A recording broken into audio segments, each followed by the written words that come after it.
কানাডার এক বরফ শীতল রাতে এক কোটিপতি তার ঘরের সামনে এক দরিদ্র বৃদ্ধাকে দেখতে পেল। তিনি বৃদ্ধাকে জিজ্ঞেস করলেন, এত ঠান্ডায় আপনি কিভাবে আছেন?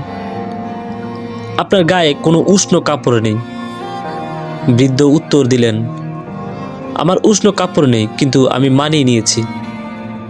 কোটিপতি উত্তর দিলেন, আমার জন্য একটু অপেক্ষা করুন, আমি আপনার জন্য একটা উষ্ণ কাপড় নিয়ে আসব। বৃদ্ধ খুশি হয়ে বললেন, আমি অপেক্ষা করব।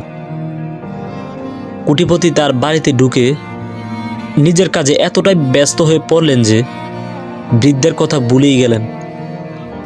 সকালে ঘুম থেকে উঠে বৃদ্ধের কথা মনে পড়তেই তাড়াহুড়ো করে বেরিয়ে এলেন। কিন্তু বৃদ্ধ তখন আর বেঁচে নেই। ঠান্ডায় জমে গিয়ে বৃদ্ধের মৃত্যু হয়েছে।